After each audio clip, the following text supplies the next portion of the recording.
Olá, o Conectado está no ar na Mega TV e também pela internet no www.megatv.com.br. Está começando a nossa edição sobre política internacional. Os principais fatos do mundo são analisados aqui pelo nosso convidado especial, o cientista político e analista de conflitos internacionais, Reni Ozikuki. Boa tarde, Reni. Boa tarde, Silvia. Boa tarde a todos. E hoje nós vamos falar sobre a disputa dos países do norte sobre o Ártico. Com o aquecimento global e o derretimento das geleiras na região, a geopolítica do norte pode sofrer grandes mudanças nos próximos anos. Reni, esse assunto vem recebendo pouca atenção por enquanto, mas parece que as discussões sobre o Ártico podem esquentar logo, logo, né? Literalmente esquentar, Silvia. E se esquentar, a coisa vai ficar complicada. Não saia daí, o nosso Conectado está começando.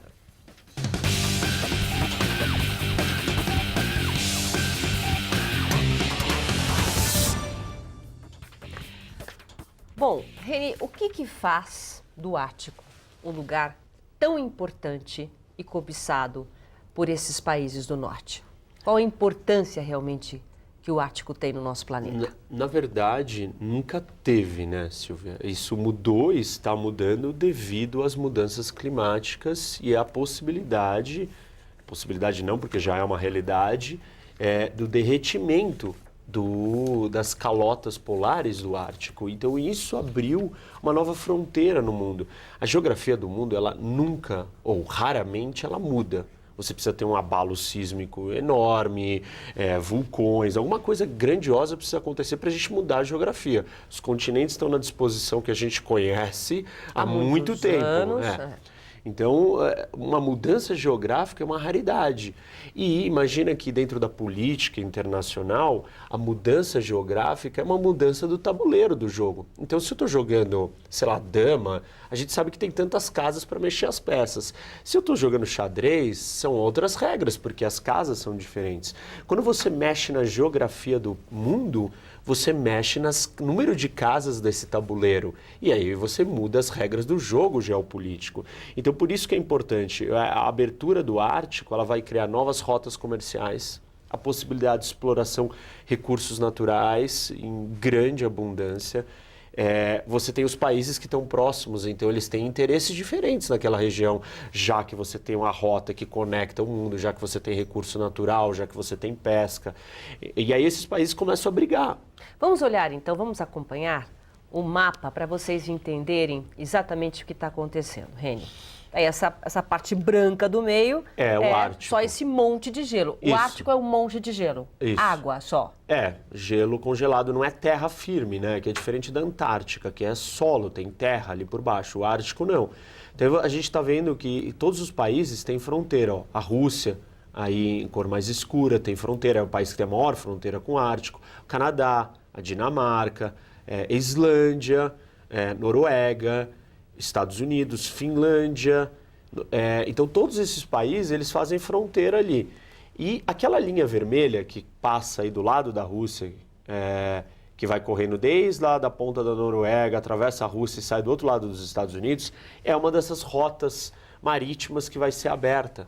Vai ser aberta justamente por causa do aquecimento. Antes não podia passar por aí. Não, porque tinha gelo. Agora derreteu e agora dá para você navegar. Então, isso está crescendo. Em 2010, houveram 4 navios que conseguiram passar. Esse número foi progredindo e já no último ano a gente já tinha mais de 70 navios passando. Óbvio que isso não acontece o ano inteiro, no inverno não dá, então tem um período do ano que você consegue passar com os navios. Existe ainda a necessidade de você precisar de navios quebra-gelo para escoltar e abrir esse caminho. Então, isso adiciona um custo extra. Essa rota que conecta, vamos supor, Xangai, na China, até Hamburgo, na Alemanha, ou Roterdã, na Holanda, normalmente ela tem que passar pelo canal de Suez. Então, você vai navegando, você sai, dá a volta, passa no Oriente Médio, por baixo, sobe no canal de Suez, aí você chega perto da Europa. Mediterrâneo, cruza Atlântico Norte e na Europa. Com a abertura do Ártico, você vai fazer a volta inversa. Então, você vai por cima do mundo e vai chegar lá. Quando você chega por lá, essa rota é 30% mais curta. Ou seja, você vai gastar muito menos combustível para transportar tudo isso. Então tem um custo de distância muito menor. Quem controlar essa rota vai ter uma vantagem estratégica comercial muito importante. E aí é que está o ponto, né? Esses países que nós mostramos em volta, envolvendo aí todo o Ártico, o Canadá, Estados Unidos, Noruega, Rússia, Groenlândia, eles estão investindo em expedições científicas, já começaram a investir justamente para isso. Agora, como que faz para realmente tomar conta, dizer que pedaço é de quem aí? Então, esse navio que nós estamos vendo é um navio da Guarda Costeira Americana. Quem é responsável pela segurança dessa região, do ponto de vista dos Estados Unidos, é a Guarda Costeira. Por quê? Os Estados Unidos controla o Alasca. E ali, a região do Ártico é dentro das águas territoriais americanas. Então, é a própria Guarda Costeira, não é um território onde você põe a Marinha Americana. Só para a gente entender essa competição, então os Estados Unidos, por exemplo, tem um navio quebra-gelo de grande porte. A Rússia tem mais de 30. Mais de 30? E a Rússia é o único país que tem um navio quebra-gelo nuclear. Nossa, então e os já Estados tá à frente, Unidos está dizendo, né? O Pentágono começou a se mobilizar, todo mundo está entendendo que agora precisa investir mais. No mínimo precisaria de mais 3 desses navios. O Canadá tem 6 desses quebra-gelos de grande porte para patrulhar a área. Mas essas disputas todas, elas estão sujeitas à lei dos oceanos e dos mares, que aí governa como que cada país ocupa cada território. Então você tem medidas de fronteiras, nós estamos falando, por exemplo, sei lá, de 12 milhas náuticas. Dentro desse espaço, tudo que está ali dentro é território do país. E tem águas um conselho que cuida disso? Existe um tratado internacional, a maioria dos países assinaram, os Estados Unidos é um dos poucos países do mundo que não assinou ainda, mas ele obedece o tratado de certa forma. Mas a não assinatura já cria uma fraqueza, né, uma fragilidade nessa disputa de território, principalmente uma questão que envolve águas, que são os oceanos. Então, esse seria a moldura legal que rege como esses países vão lidar com essas disputas que vão surgir desse território, porque estão todos muito próximos ali. Como estão todos próximos, você tem áreas em comuns que essas fronteiras se cruzam. E aí quem é o dono daquele território? Então a gente vai ter que apelar para esse tratado, que às vezes não é muito claro, porque quando as áreas se sobrepõem é que fica complicado. Como a última fronteira de fato inexplorada da Terra, quais serão as principais mudanças no meio ambiente quando tudo isso começar? Vamos para um rápido intervalo, daqui a pouco a gente volta. Até já.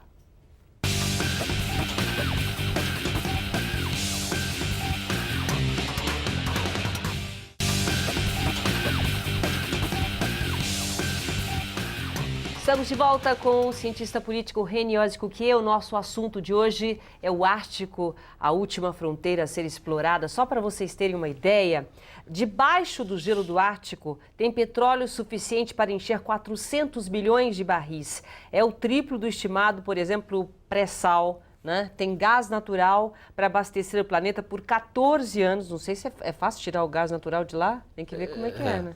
Tem obstáculos. 20% dos combustíveis fósseis ainda não explorados do mundo. Quer dizer, ainda tem minério, como os ferro, carvão, o urânio, ouro, diamante. Está tudo lá, pronto agora para esse caminho que foi aberto para ser explorado. Explorado por quem? Como é que vai ser feito isso? Bom, da maioria dos poços de petróleo que estão sendo explorados nos últimos anos, você tem uns 60 poços descobertos, 43 quem está explorando está no território russo. Os russos é que estão gastando mais dinheiro nisso.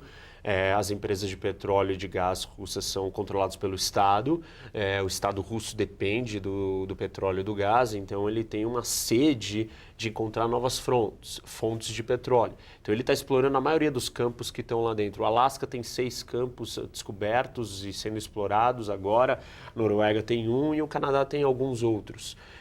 Mas a Rússia é o grande explorador por esses interesses. Mas essa exploração toda depende, Silvia, das questões legais, né? Dessas disputas, das questões climáticas, do preço do barril. Se o preço do barril continuar caindo como está caindo agora, não vale a pena, não compensa, porque geograficamente, clima, enfim, tem muitos obstáculos ainda para você explorar tudo isso no Ártico, então fica inviável. A não ser, claro, os russos, porque, como eu estava comentando, eles têm uma dependência maior, então eles vão buscar fontes por todos os cantos. Mas você acha que pode ter uma briga realmente que pode ser definida, sei lá, com...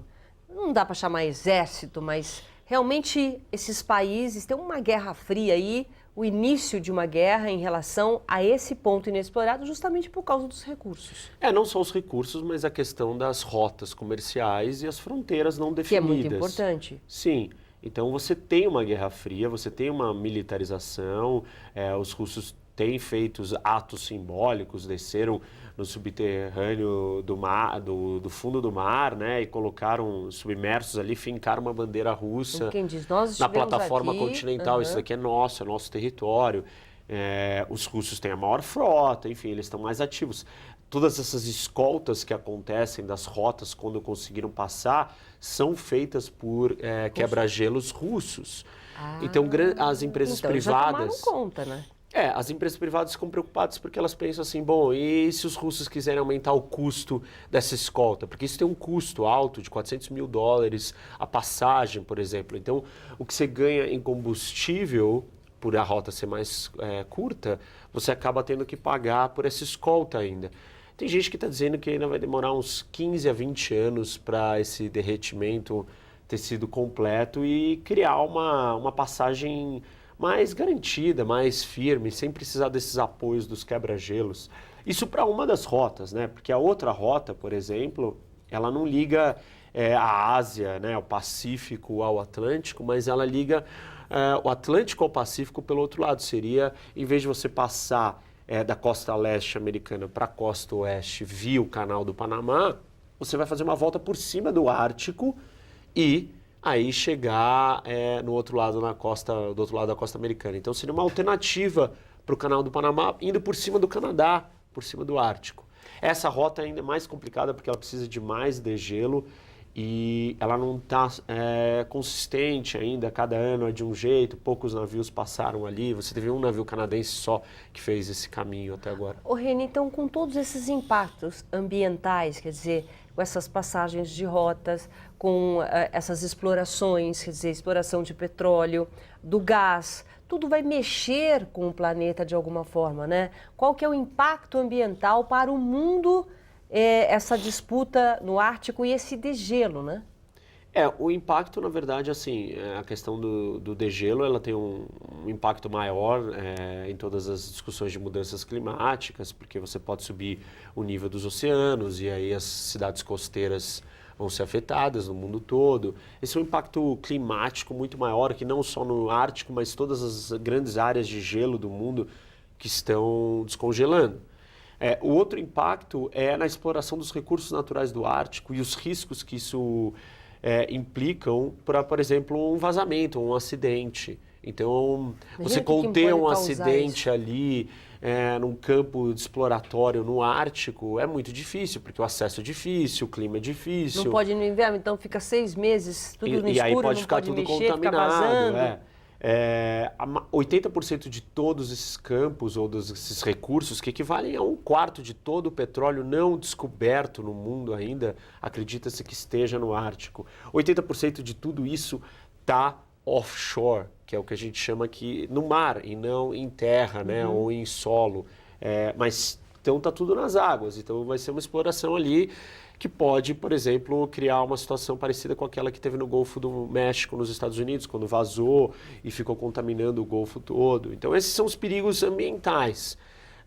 Mas eu acho que mais importante do que isso são as questões geopolíticas e essa corrida armamentista e essa situação de instabilidade. Você tem 6 países com fronteira ali, grandes potências, Rússia e Estados Unidos disputando esse território. Tudo isso agrava a situação. E a abertura da rota, ela é uma mudança estratégica muito Fundamental. importante, porque se a gente pensa nos canais, né, canal de Suez, isso transformou o comércio do mundo. Se a gente pensa nos estreitos, o canal do Panamá, esses são os pontos de estrangulamento e quem domina esses canais ou esses pontos controla o comércio e o fluxo marítimo do mundo.